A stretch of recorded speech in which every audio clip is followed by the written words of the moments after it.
In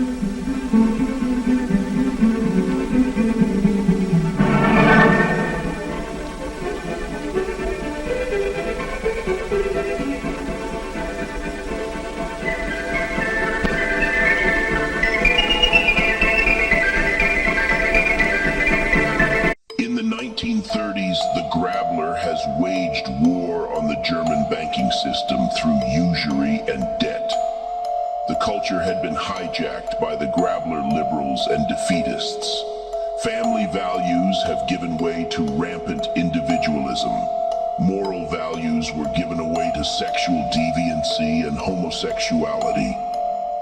There was a battle between the sacred principles of our society in the past and the new liberal and unknown.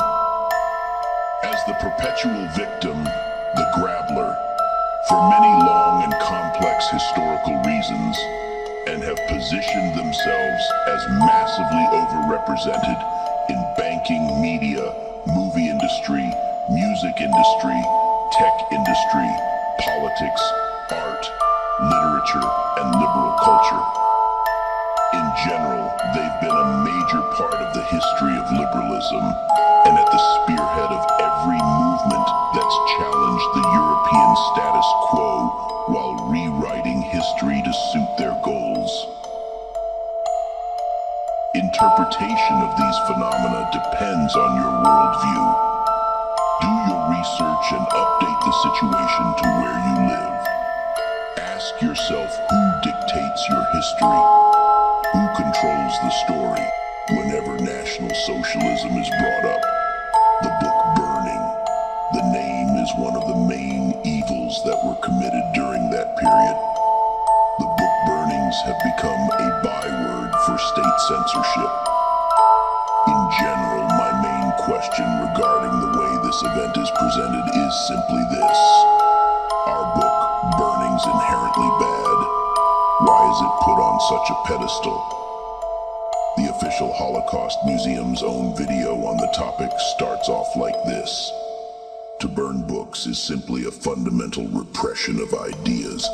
I mean, what can a book do? And burnings began at the epicenter of Weimar culture, Magnus Hirschfeld's Institute of Sex Research.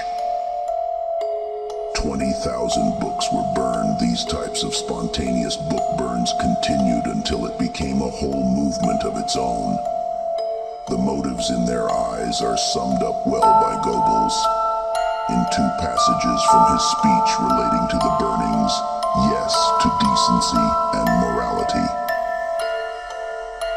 In Family and State here, the intellectual foundation of the November Republic is sinking to the ground.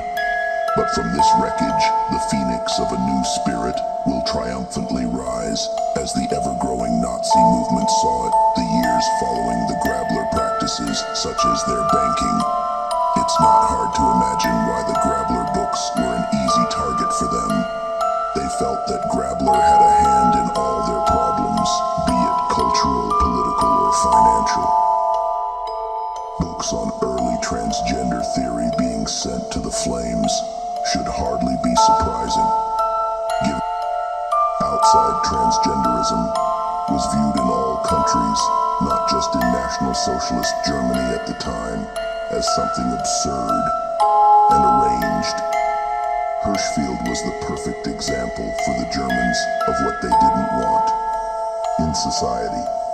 A Grabler homosexual scientist who turns men into women. He was on a speaking tour at the time of the burnings. He never returned. Some of his works include the objective diagnosis of homosexuality transvestites, the erotic drive to cross-dress, and the sexual history of the World War, equally alongside with transgenderism. The burning of homosexual works could be best summed up in the character of Hirschfeld and his works, the liberalization of society, and the availability for those fighting their homosexual desires, no matter how strong to act on them, was everywhere. Even in the early Nazi Party, the top runs of the SA had a serious problem with betting young boys. Part of the justification for the Night of the Long Knives was this: when the SS stormed in to arrest top SA members, many were found in bed with young boys. As not to depopulate the German race, the upper management wanted this utterly stamped out of the party and society as a whole, and the acceptance of it left to the Weimar passed the laws that were currently in place against homosexuality from the previous regimes, but not enforced, were now actually enforced under the Nazis' pornography or any kind of work seen as being